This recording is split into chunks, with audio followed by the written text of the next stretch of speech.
कविता ने 1,00,000 रुपए रोकड़ और 20,000 रुपए के माल से व्यापार का प्रारंभ किया। कविता स्टार्टेड बिजनेस विथ कैश ₹1,00,000। जिन वस्तुओं से व्यापार प्रारंभ किया जाता है उन सभी वस्तुओं के खाते डेबिट और कैपिटल अकाउंट क्रेडिट होगा। तो आपके दो वस्तुएं हैं, एक तो कैश और दूसरा है आपके पास गुड्स यानी माल स्टॉक। तो cash account DR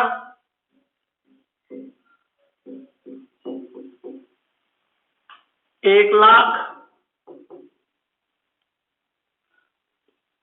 stock account DR जो माल उसके पास पड़ा था वो स्टॉक कहलाएगा। 2 कैपिटल, कविता का नाम नहीं लिखेंगे, उसकी जगह उसका प्रतिनिधित्व रिप्रेजेंटेटिव करता है capital account. Cash account DR, stock account DR to capital. Next है आपके पास मेष को 6,000 रुपए का माल 10% व्यापारिक भट्टे पर और 3% रोकड़ी भट्टे पर बेचा।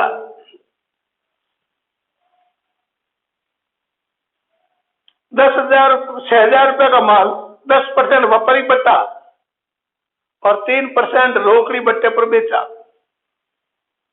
तो ऐसी कंडीशन में गुड्स सोल्ड टू मेष 6,000 रुपीज कॉस्ट का गुड्स है, 6,000 रुपए की लागत का माल 10% व्यापारिक भट्टे पर बेचा और साथ में भी 3% नगद छूट की शर्त पर बेचा। तो ऐसी कंडीशन में उसमें कंडीशन थी क्या 10% ट्रेड डिस्काउंट और यदि कैश पेमेंट करेगा तो 3% cash discount. Goods sold to Mesh in condition 10% trade discount and 3% cash discount when paid in cash, जब वो रोकड़ पेमेंट करेगा तो उस कंडीशन में। लेकिन ये रोकड़ पेमेंट इस पर लिखा हुआ नहीं, उसने रोकड़ पेमेंट कर दिया। शर्त थी कि यदि वो पेमेंट रोकड़ करेगा तो 3% नकद भट्टा दिया जाएगा और 10% व्यापारिक भट्टा। तो माल बेचा तो 10% व्यापारिक भट्टे का trade discount not recorded in the books. Price list जो होगी उसमें से लिस्ट प्राइस में से आप डिस्काउंट ट्रेड डिस्काउंट की अमाउंट लेस कर देंगे और बची हुई राशि का लेखा किया जाएगा। Only recorded ₹5,400 if Mesh paid in cash on date of transaction, तो 3% कैश डिस्काउंट घटा दिया जाएगा और कैश डिस्काउंट का भी लेखा किया जाएगा। परंतु इसमें केवल लिखा हुआ कि शर्त पर बेचा, उसमें यह लिखा हुआ नहीं कि उसने नकद भुगतान किया।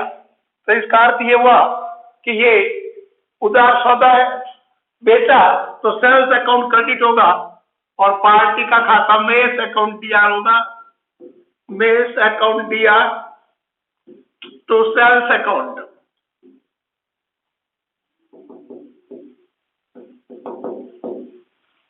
नेक्स्ट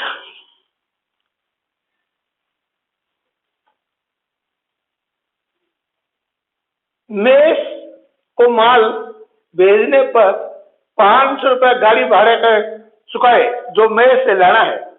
अब आपने मेष को जो माल भेजा और उस माल पर 500 रुपए गाड़ी भाड़े का आप चुकाते हो, तो उस कंडीशन में पाने वाले को डेबिट करो।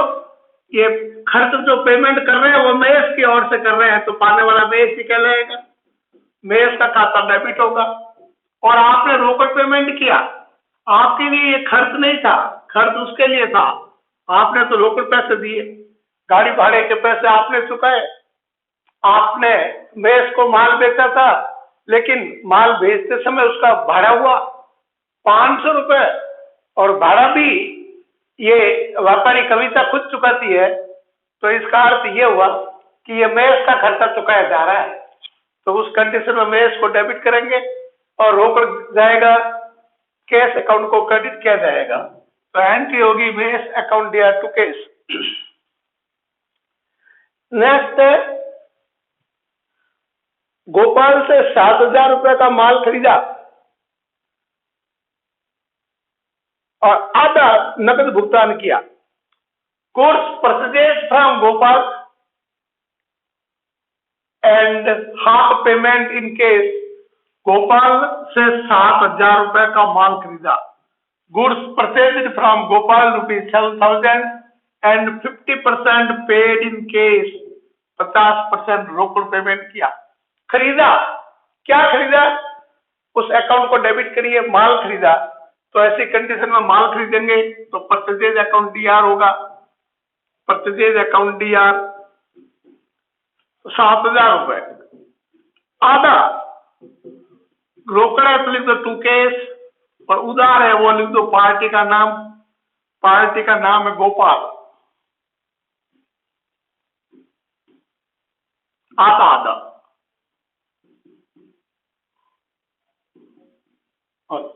नेक्स्ट है, 5,000 रुपए का माल आग से नष्ट हो गया। 5,000 रुपए का माल आग से नष्ट हुआ। आग से नष्ट हुआ, मैंने आपको कल बताया था, माल का आहरण किया, माल आग से नष्ट हुआ, माल चोरी चला गया, माल मुक्त नमूना दिया, माल बाढ़ से नष्ट हुआ, सुनामी से नष्ट हुआ।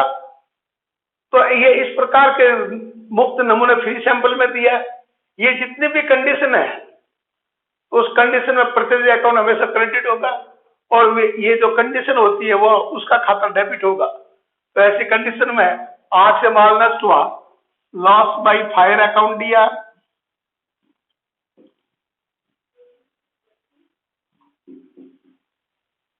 माल नष्ट हुआ तो परचेज अकाउंट।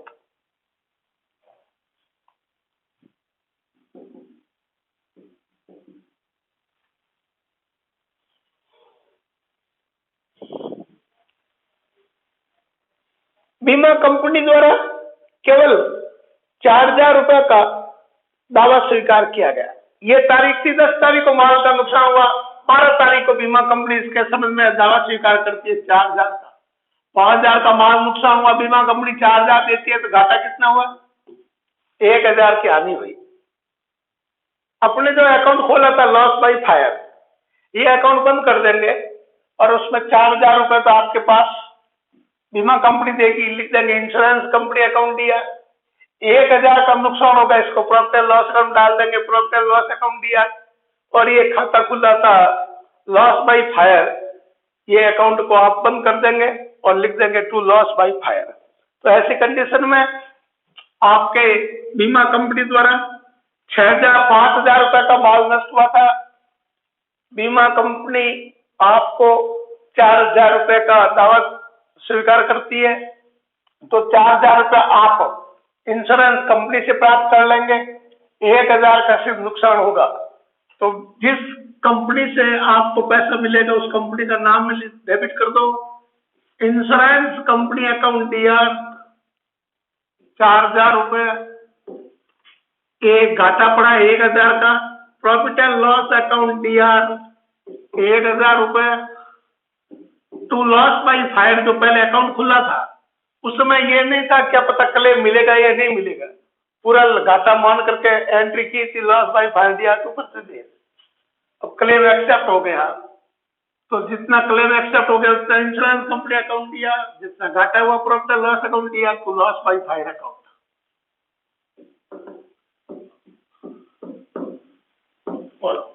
ये हो गया। नेक्स्ट है आपके पास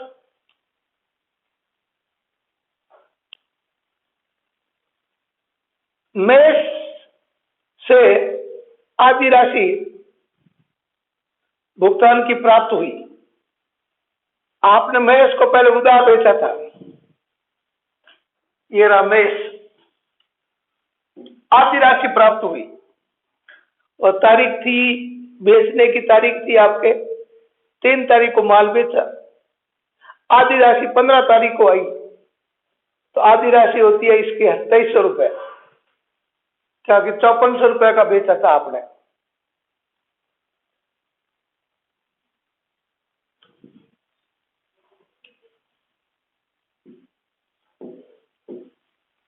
आधी राशि महेश का पीछे जाकर देखेंगे कि महेश से उधार माल महेश को कितना बेचा था, 5400 का।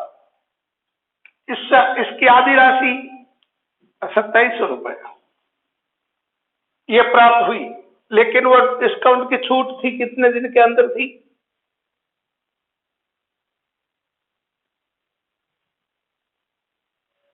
इस पर टाइम पीरियड 10% डिस्काउंट है और वो पेमेंट कर रहा है रोकड़, तो ऐसी दशा में आपके आधा पेमेंट आएगा 2700 रुपए। इसका आधा का 3% डिस्काउंट है 81 रुपए।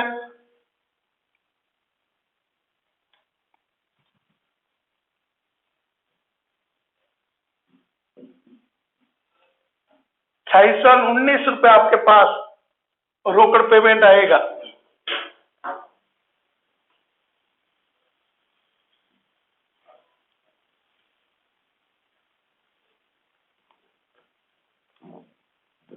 कितने वर्ष है?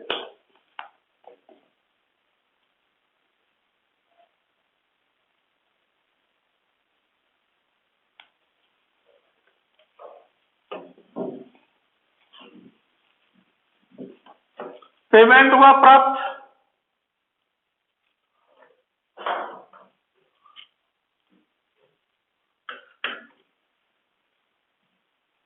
कैश अकाउंट दिया, रोकड़ प्राप्त हुए 2619 रुपए। डिस्काउंट हानि हुई, लॉस हुआ, कैश दिया तो उसमें डिस्काउंट भी टीआर होगा 81 रुपए। तो महेश अकाउंट 2700 रुपए।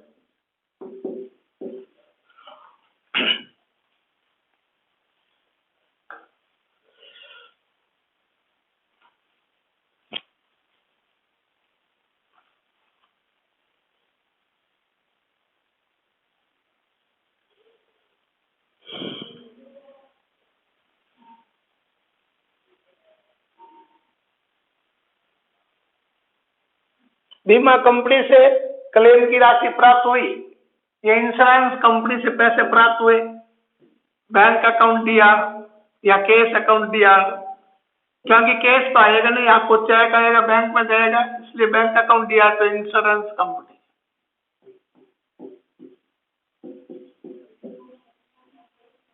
ये क्लेम कितने का था? 4000 का क्लेम था।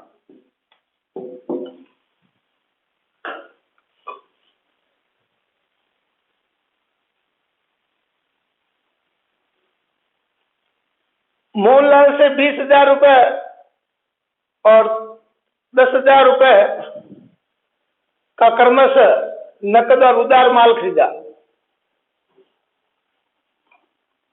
20,000 रुपए का तो नकद, 10,000 का उधार। मोहनलाल से goods purchase from Mohanlal ₹20,000 cash and ₹10,000 on credit. माल खरीदा, खरीदा गया शब्द लिखा गया है तो परचेज अकाउंट हमेशा डेबिट होगा 30,000 रुपए। रोकड़ खरीदा वो लिख देंगे टू कैश, और उधार खरीदा पार्टी का नाम to Mohanlal.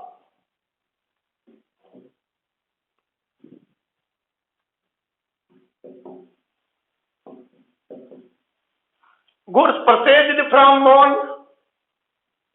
for ₹20,000 cash and 10,000 on credit.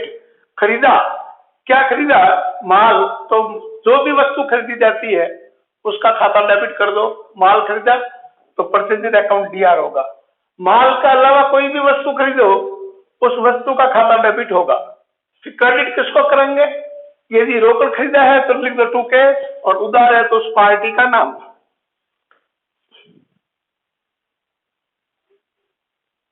Next है आपके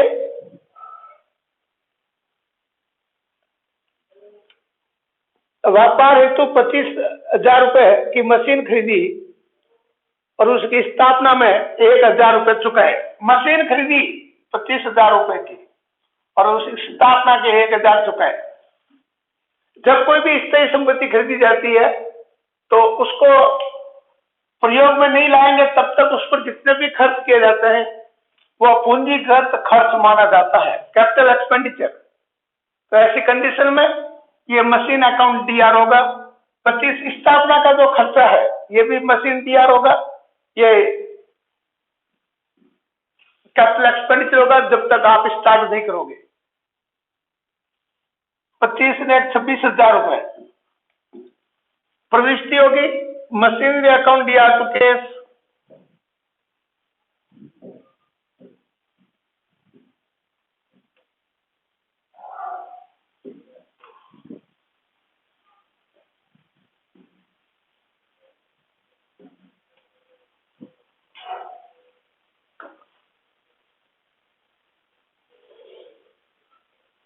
स्टेशनरी 1,000 रुपए की खरीदी। स्टेशनरी ये खर्च है, नॉमिनल अकाउंट है। कोई भी खर्च होगा वो परमानेंट डेबिट कर दो, खरीदेगी तो कुछ नहीं लिखा तो रोकड़ पेमेंट हुआ। तो स्टेशनरी खरीदी तो माल का अलावा कोई भी खरीदो उस वस्तु का नाम लिख दो। स्टेशनरी खरीदी तो stationery account DR to case.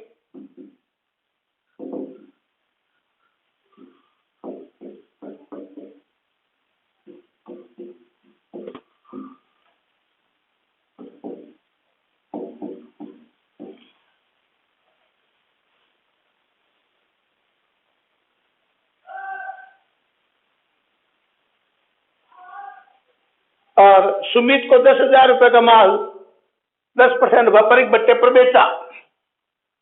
10,000 का माल व्यापारिक बट्टे का लेखा नहीं होता है।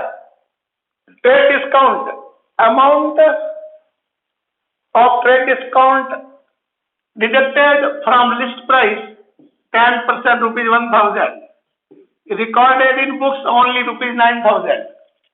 माल खरीदा और बेचा दोनों में भी डिस्काउंट होता है। इसमें माल बेचा किसको? ममता को, सुमित को होगा सही, सुमित को। एंट्री कर दो, सुमित डीआर टू सेल्स। बेचा गया शब्द लिखा गया है तो बेची जाने वाली वस्तु हमेशा credit.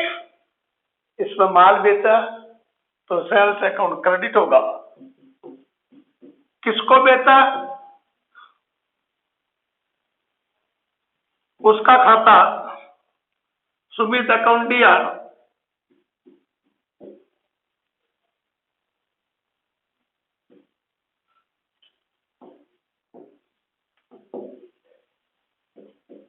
Sumit account DR to sales.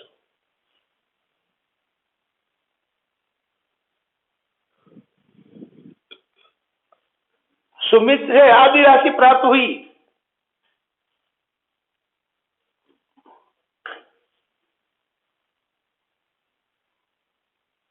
Diwali नहीं हुई, दिवाली होता तो दुगुत बढ़ जाता। आधी प्राप्त हुई नहीं, 9,000 का आधा 4,500 इसका। केस अकाउंट दिया तो सुमित।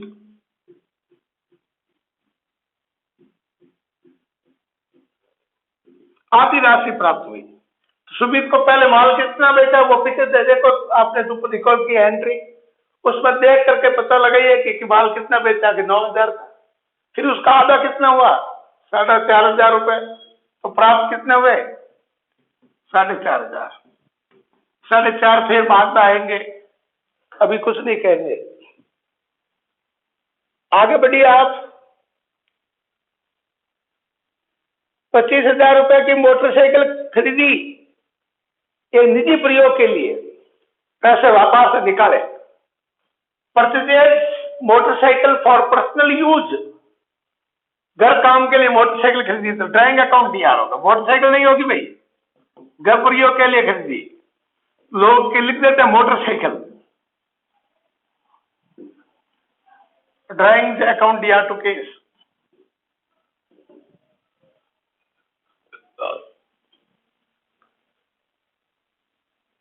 और सुमित दिवालिया हो गया और उसे 40% राशि प्राप्त हुई।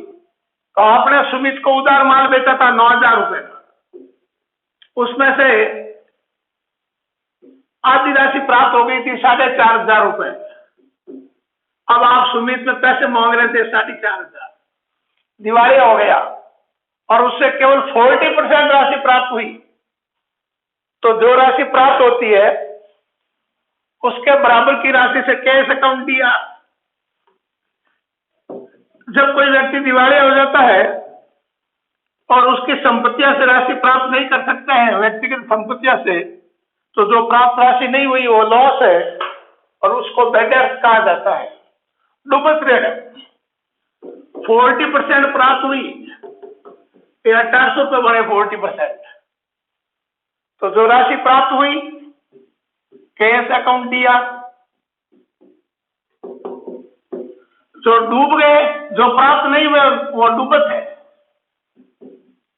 जब कोई व्यक्ति दिवालिया हो जाता, when the person become insolvent and not received sufficient amount, so and balance may be lost, recorded by debtors account debit,